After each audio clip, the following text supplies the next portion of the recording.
The sun hadn't yet cleared the ridgeline of the Bighorns when the herd began to move.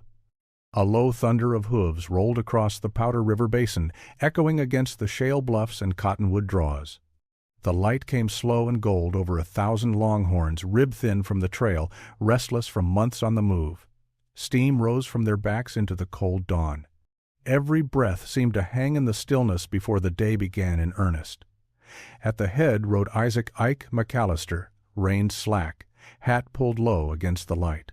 He'd been in the saddle since Texas, a 6-month drive that had chewed men down to bone and hide. He was 32 now, old for a cowhand, with eyes the color of weathered iron and hands scarred from years of rope burn and frostbite. There was something of the old mountain men in him, though he'd never trapped a beaver in his life. A quiet man, patient with beasts, less so with men, and clever with tools. He could patch a saddle with nothing but wire and a strip of jerky leather, or mend a broken rifle sight with a nail shaved flat. The foreman, Tom Kiefer, a heavy-set man with a gold watch and a voice like dry gravel, rode up beside him. "Keep 'em tight, Ike. Company boys from the Wyoming Land and Cattle Syndicate don't like seeing strays near their wire." Ike nodded, saying nothing. The wire, that word stuck like a burr. The syndicate had come in only 2 years back, buying up range from the Powder to the Tongue River, English money, Eastern lawyers, and hired foremen who'd never slept on the ground.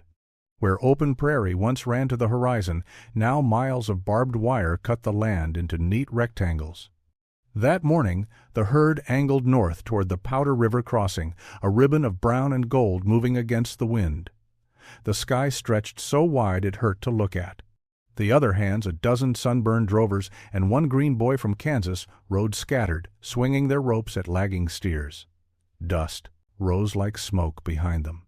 Ike rode a Dunmare he'd broken himself, Jenny, calm as a saint and twice as stubborn.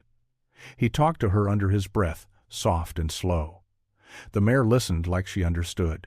"Someday, Jen," he muttered, "they'll fence the whole world up, and there won't be no room for us at all." The boy from Kansas heard him and laughed. "Ain't no man gonna fence this, Ike." Ike smiled faintly. That's what they said about Texas, too. By noon, they'd reached the Powder River. The herd churned through knee-deep water, bawling, tails lashing. The air smelled of mud and sweat and sage. On the far bank, 2 riders waited, men in bowler hats, with clean coats and fine horses. They looked out of place, like clerks at a funeral. Kiefer rode ahead to meet them. The talk was low but tense. When Kiefer returned, his jaw was tight. "Syndicate boys say we're cutting across their leased range," he said. "They want $2 a head for passage." $2? One of the hands spat. "They can go to hell." Kiefer shot him a glare, then turned to Ike. "What you think?" Ike pushed his hat back, scanning the open ground, miles of wind-blown prairie, no fence in sight. "Ain't no law against driving cattle on open land," he said finally. "Ain't their range unless they can rope the wind." Kiefer sighed. "They don't see it that way, and they got the county sheriff in their pocket." The standoff lasted through the heat of the afternoon. The syndicate foreman, a tall man in a derby named Walt Hensley, rode down and addressed Ike directly. "You McAlister?" Ike nodded. "You was the one drove the Circle H herd through here last spring." "That's right." Hensley's tone turned sharp. "You left a dozen steers drowned in the river and cut 2 miles of fence." Ike's voice stayed level. "Your fence was strung right across a natural crossing. If it's a choice between your wire and my cattle, I'll choose my cattle." The man's lip curled. "Careful, cowboy. You ain't the law out here." "No," Ike said quietly. "But neither are you." Kiefer stepped between them, murmuring something about compromise. But the look in Hensley's eyes said the matter wasn't settled. He wheeled his horse around and galloped back toward his men. That evening, campfires burned low on the far bank. The hands ate beans and salt pork under the wide, starlit sky. Someone strummed a guitar, slow and mournful. A coyote called out from the bluffs, and another answered farther off. The air smelled of wood smoke and cattle. Kiefer sat apart, oiling his revolver. "I don't like this business," he muttered. "Big outfits comin' in, actin' like they own God's country." I've been hearin' about hired guns up near Buffalo, men paid to drive out small ranchers." Ike said nothing. He'd heard the same talk. Johnson County was heating up like a powder keg. Barbed wire had changed everything, and the men who couldn't bend to it were being pushed aside. The boy from Kansas spoke again, his voice uncertain. "You think they'll come after us, Ike?" Ike watched the horizon, where the stars hung cold over the black silhouette of the Bighorns. "Not tonight," he said. "But someday soon, maybe. They don't stop comin' once they start." Later, when the others had turned in, Ike sat by the dying fire, whittling a piece of pine. His knife flashed in the ember light. He carved a small horse, no bigger than his thumb. It was an old habit, something to quiet his thoughts. From his saddlebag he pulled a small leather pouch, the last relic of his father, a Tennessee trapper who'd ridden with the fur brigades back before the war. Inside was a tarnished brass button and a scrap of beaver pelt. Old days, he thought, when men lived by their own hand, not by somebody's ledger. He slipped the pouch back and stared north. The wind had shifted, carrying the cold scent of pine from the high country. The Bighorn Mountains loomed faintly against the stars, dark, solemn, untamed. Somewhere up there, the old trapper's trails still ran, over ridges and through canyons no fence could touch. He felt a pull, not of gold, or land, or fame, but of solitude, of freedom. Behind him, the herd settled into low murmurs, and the last coals glowed red as blood. Ike rose, brushed the dust from his coat, and looked one last time at the northern peaks. "Someday," he murmured, "I'll ride that way and not come back." And as the wind picked up across the Powder River Basin, stirring the ashes and the grass, the sound seemed to carry an answer, faint, distant, and wild. The kind of sound a man hears only once in a lifetime before he's swallowed by the country that made him. The wind came down off the Pryor Mountains like a living thing, cold enough to split the bark off trees. A stagecoach rattled through the Dry Creek Canyon that morning, red coach, yellow wheels, mules foaming at the bit, the driver hunched tight against the sleet. The road wound through badlands pocked with snow and sage, the kind of country where sound carried strangely, where a gunshot might echo for miles. Inside the coach rode 3 passengers, a whiskey salesman from Butte, a woman in a black traveling cloak bound for Billings, and a government paymaster with a locked iron box between his boots. Wells Fargo shipment, $18,000 in gold dust, bound for the Bozeman Assay Office. They'd left Miles City before dawn. By noon, they were 30 miles into emptiness. The driver, Shorty Daly, cracked his whip and cursed at the mules.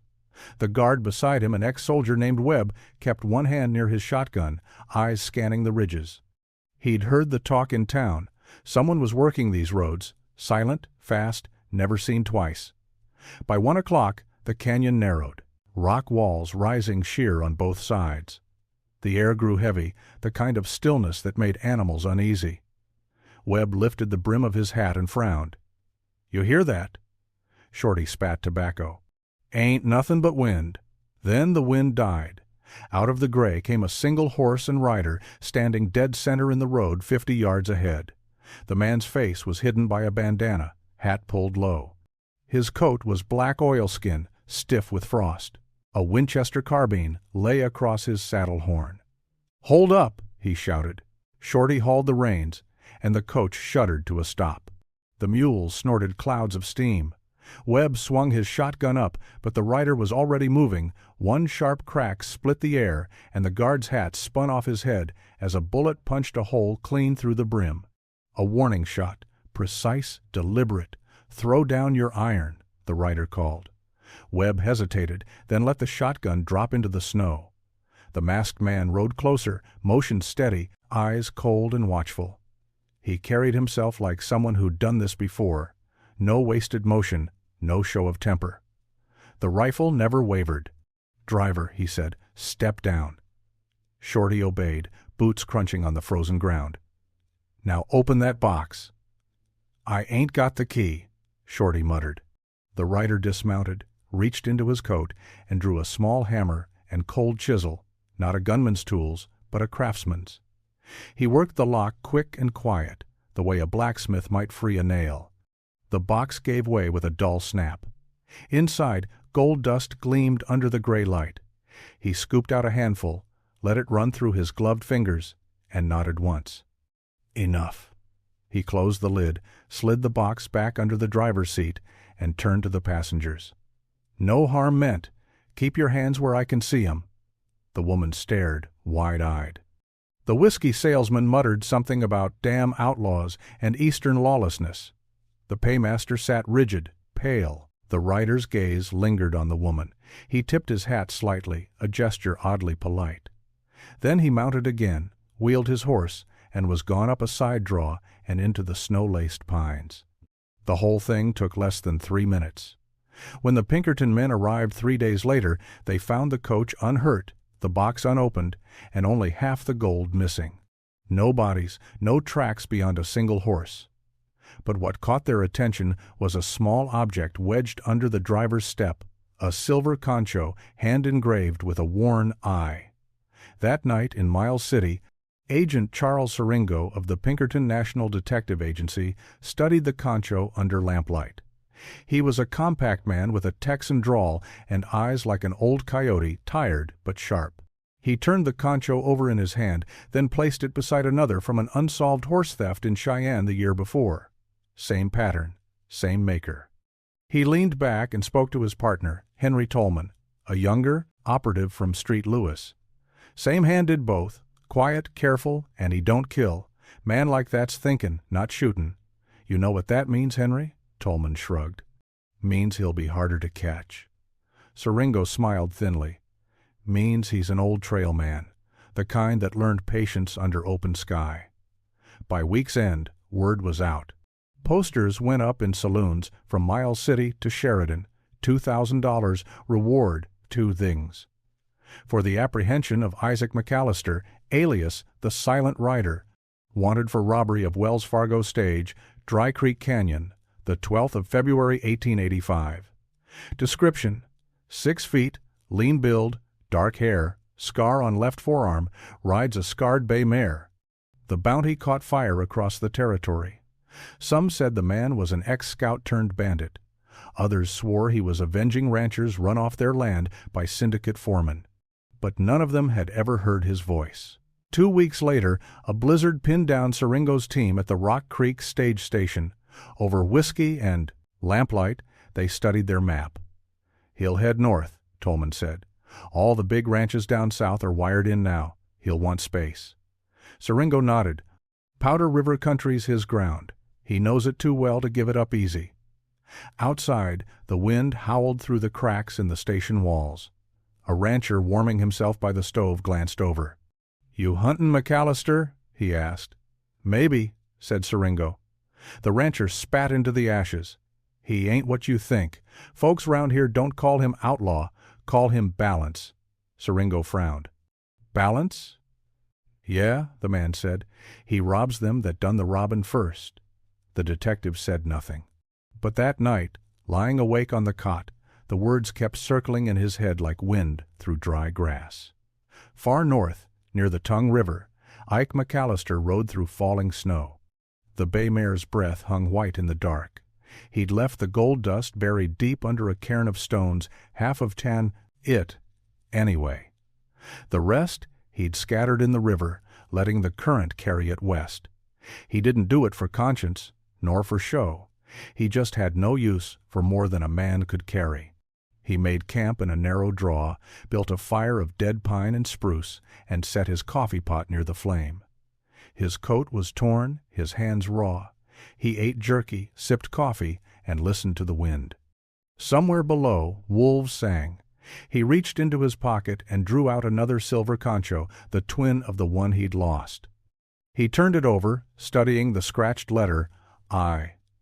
A small thing, but it meant something to him.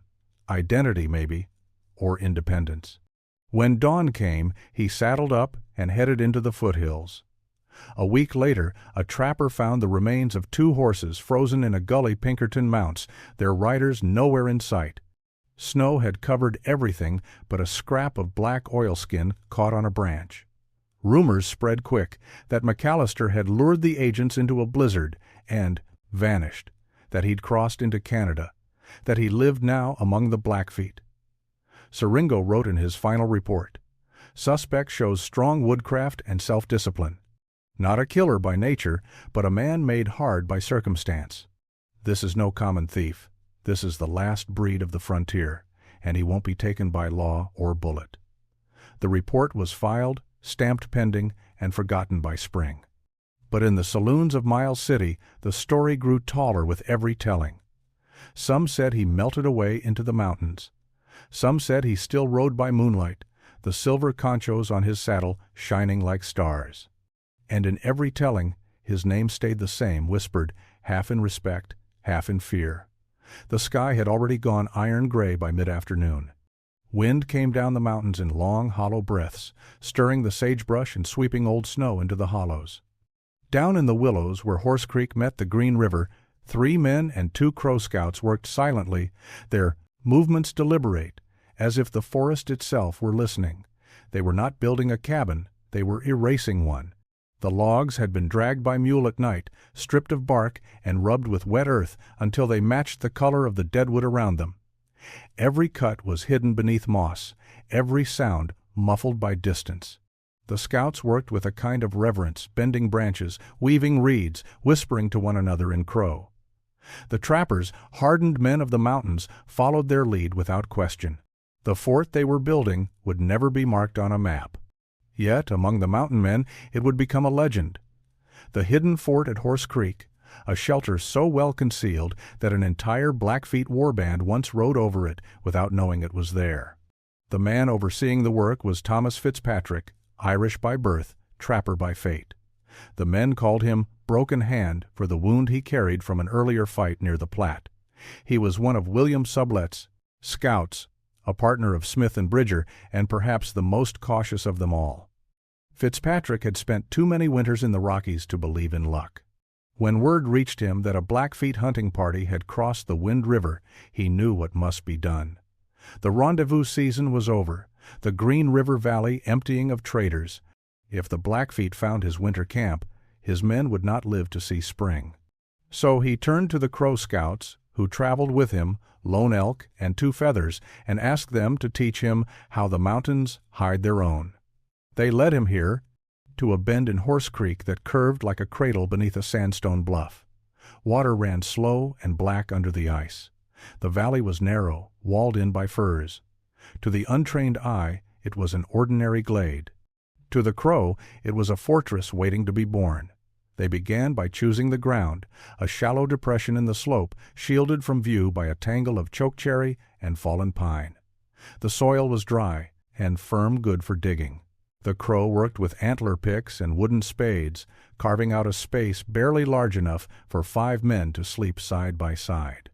Fitzpatrick ordered the trappers to haul in driftwood and pine boughs while the scouts shaped the walls. It took 4 days. On the 5th, they lined the pit with logs, stacking them in a circle so tight that daylight could not pass through. Over the top, they laid crossbeams of willow and sapling, then heaped sod, mud, and brush until the roof became indistinguishable from the hillside. Smoke from the hearth was piped through a reed vent buried under a tangle of roots 20 paces away. When Fitzpatrick finally stood back, the entrance was the size of a foxhole, hidden behind a deadfall. From 30 feet, the fort vanished completely. "This place," Lone Elk said, crouching to test the door flap, "will breathe, but not speak. The wind will not tell on you." Fitzpatrick nodded. He knew enough to understand what a gift that was. Inside, the fort was barely 8 feet across and 6 high. The air was warm, though the world outside had already frozen. They covered the floor with buffalo hide, stocked meat and powder in clay-sealed pits, and hung their rifles from the beams. Two Feathers painted a small crow feather above the hearth, a mark of protection. When the first snow came, they sealed themselves in. For 6 weeks, no sound left the fort. They hunted at night, moving through the timber like ghosts. By day, they sat in the dark, listening to the wind. Then, in December, the danger came. It was near dawn when Lone Elk, keeping watch through a peephole cut in the roof, saw movement in the valley. Riders, many of them moving single file through the willows. Blackfeet. Their ponies steamed in the cold. The scouts counted 20, maybe more. They carried lances tipped with metal and muskets taken from traders. The trappers froze. Fitzpatrick motioned for silence. The only sound was the low crackle of a hidden ember. The war party rode closer. 10 paces. 5. The horses' hooves broke the crust of snow directly above the roof. Fitzpatrick could see the faint shadow of their legs through the chinks in the beams. He held his breath. One of the warriors dismounted, walked to a tree, and scraped his knife against the bark. He looked around, sniffed the air. The fort's smoke pipe lay just yards from where he stood, buried under the roots of a fallen fir. For a moment it seemed he had caught some scent of human presence. He raised his head. Then the wind shifted, it blew the scent away, and the warrior turned back to his horse. The column moved on, disappearing into the trees. Inside the fort, no one moved for nearly an hour. Finally, Lone Elk exhaled. "They rode upon our roof," he whispered, "and the mountain hid us." That winter became part of frontier lore.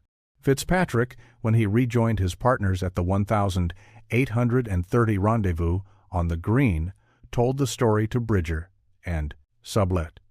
"We slept beneath their horses," he said, "and the earth itself kept us alive." Word spread quickly among the trappers. They began to speak of the Crow Fort at Horse Creek, part legend, part blueprint. Men tried to copy its design, but none matched the original. The genius of it lay not in the materials, but in the philosophy, the understanding that the strongest walls are those the eye cannot see. Historians later found partial corroboration. In Give Your Heart to the Hawks, Win Blevins, 1973, Blevins notes a recorded oral tradition among the Crow of a winter house built with the hands of both white and red men, into which the storm and the enemy could not enter.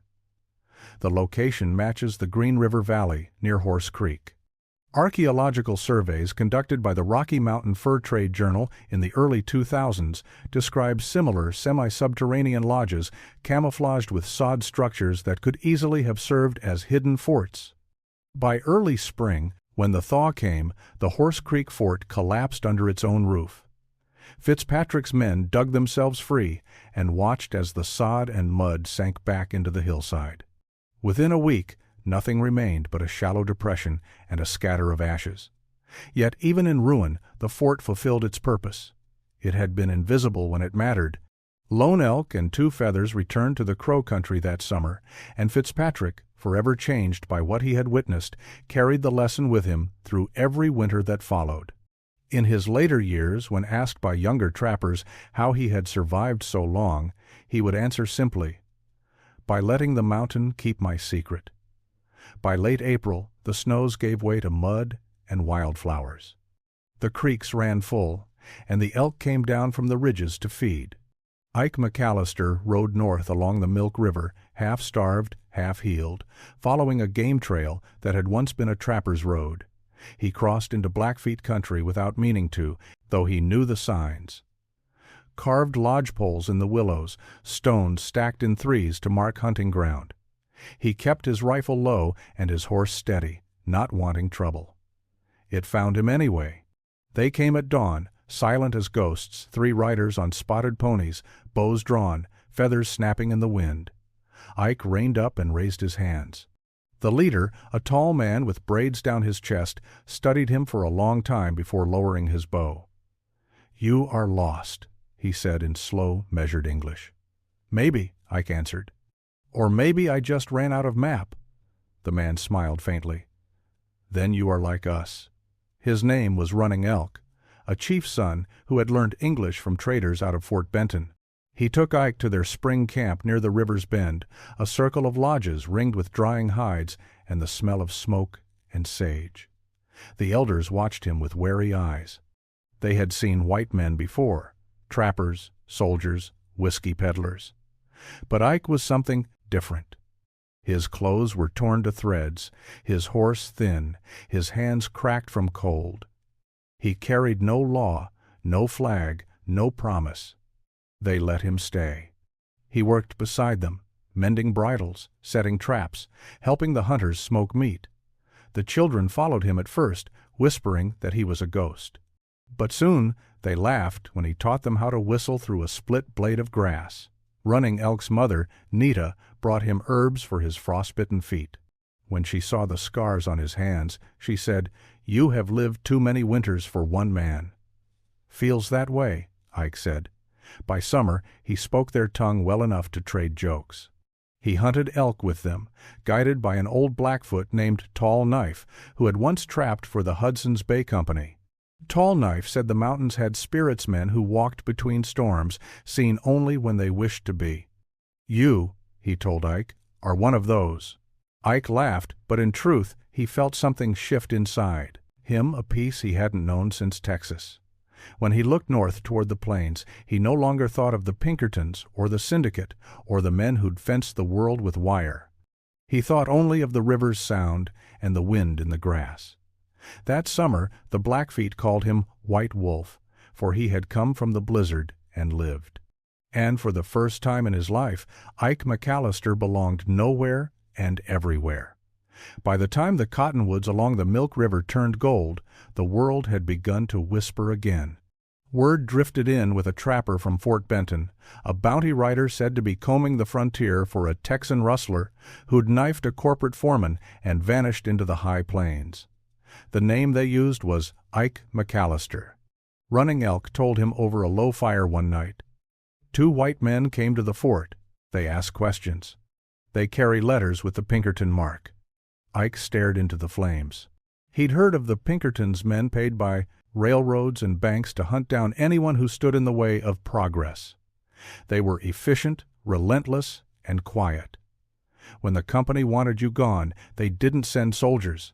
They sent them. "I ain't worth that kind of trouble," he muttered. Running Elk shook his head.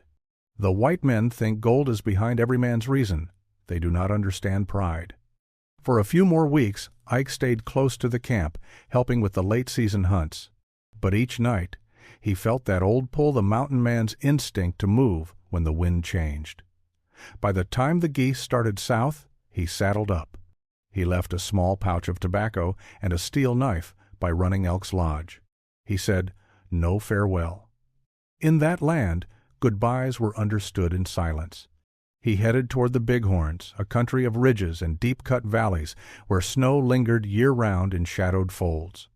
Few went there willingly. The trails were old, trappers' tracks gone to brush, and the rivers ran, fast and cold. For 2 weeks, Ike lived like the old mountain men he'd grown up, reading about Jim Bridger, Joe Meek, Hugh Glass. He trapped beaver along the forks, ate jerky and parched corn, slept under hides, and kept his rifle close. But ghosts follow tracks as sure as wolves. Near Crazy Woman Creek, he saw them first 2 riders, dark coats, bay horses, keeping to the timber. They made no effort to hide. Ike knew a hunter's walk when he saw it. They were measuring distance, cutting ahead for the kill. He doubled back that night, climbed into the high pines, and made camp in a hollow that faced west. From there he could see the plains stretching away like a frozen sea. He thought about the cattle drive, the endless miles from Texas to Wyoming, the laughter of the men now gone to rail work or graveyards. He thought of the company's ledger, how the worth of a man had been reduced to brands and acreage. Somewhere below him, a branch cracked. He rolled behind a boulder and brought up his Winchester. The shot that followed shattered the dawn, a crack that rolled like thunder through the valley. One Pinkerton's horse reared and bolted. The second man fired wild, his muzzle flash bright against the gray morning. Ike fired once more. The echo hung in the air, then silence. When the smoke cleared, one man lay still. The other was gone back toward the plains, maybe to fetch more. Ike didn't wait. He took only what he needed: cartridges, jerky, a compass, and the dead man's spyglass. Then he turned west toward the higher ridges. Winter came early that year. A hard snow swept down from the Absarokas, sealing the passes. For weeks, Ike lived on elk meat and melted snow, moving from canyon to canyon, leaving no trail that could be followed. He built a small shelter of logs beneath an overhang and lined it with pine boughs. From there, he could see the Powder River Basin far below a frozen sweep of white. He kept a journal in rough script on scraps of parchment, writing by firelight. They think me a thief. Maybe I am. I stole my own life back.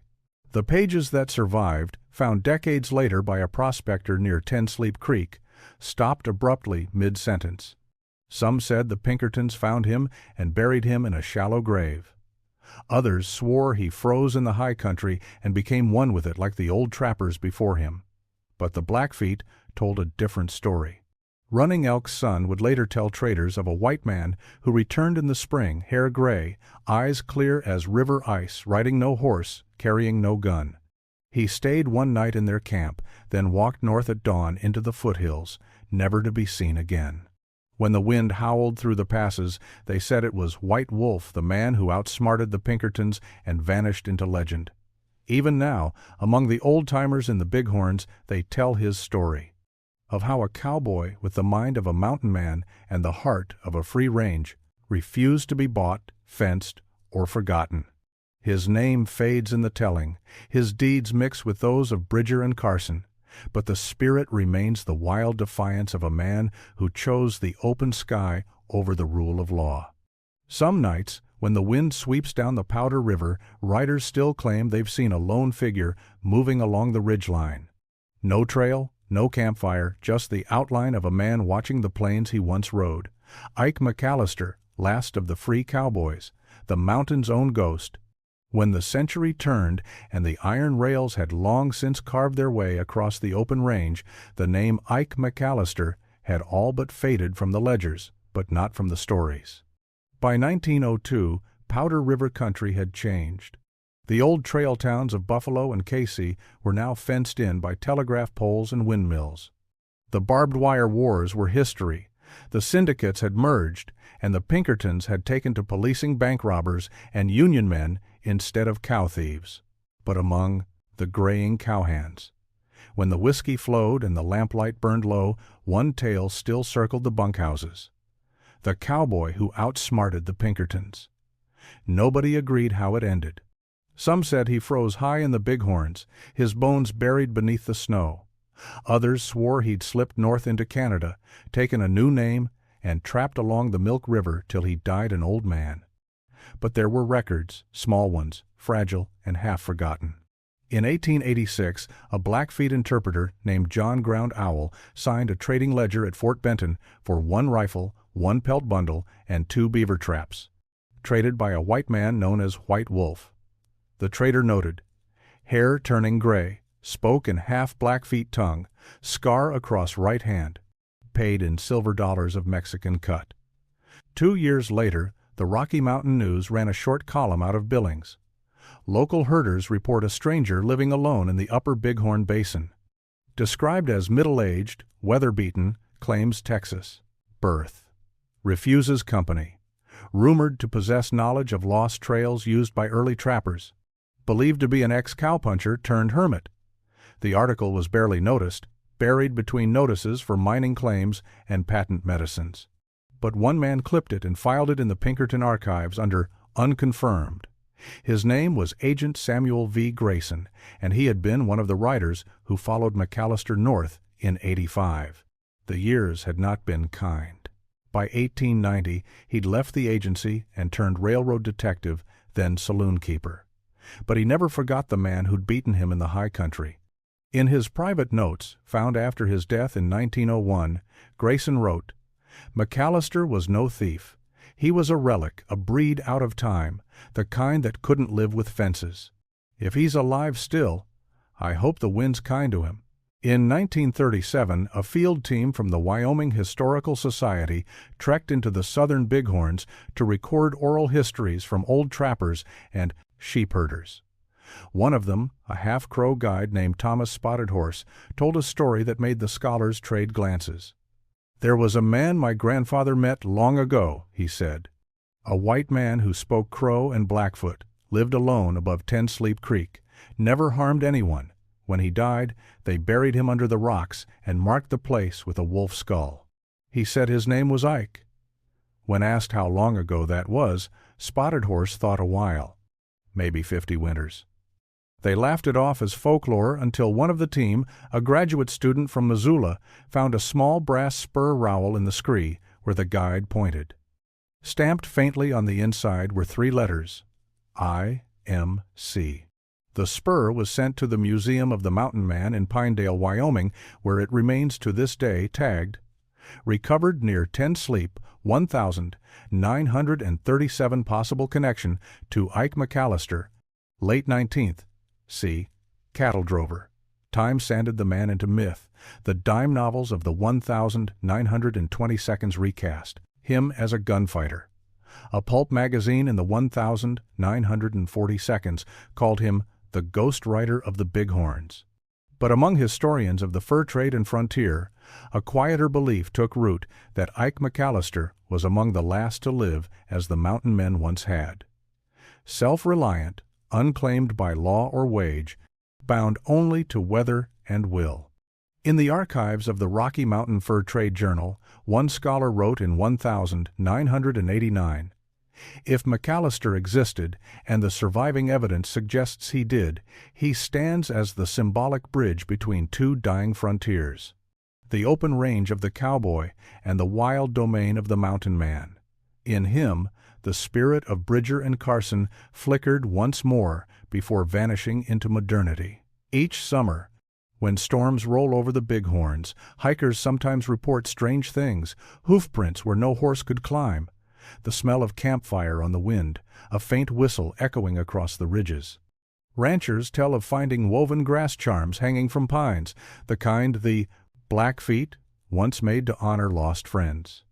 And every so often, a trapper or outfitter swears he's seen him, a lone rider with a gray beard, coat made of elk hide, eyes like river ice, watching from a rise, saying nothing, before the fog swallows him whole. Most call it a ghost story.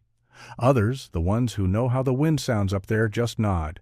History books will tell you the age of the mountain man ended by 1840, when the fur trade died and the rendezvous ceased. But in truth, it lingered in men like Ike McAlister, who carried that same fire west into a new century, fighting not for pelts or profit, but for the right to live unowned. He left no family, no grave, no claim, only tracks that led into snow and stories that refused to fade. And perhaps that's how he wanted it. For in the end, the measure of a mountain man or a cowboy was never in what he kept, but what he could walk away from. And somewhere, when the dusk settles over Powder River and the coyotes call, the wind still carries a whisper out of the high passes. Ain't no fence high enough to hold a man who belongs to the mountains. We rode into the high country today under a sky the color of pewter.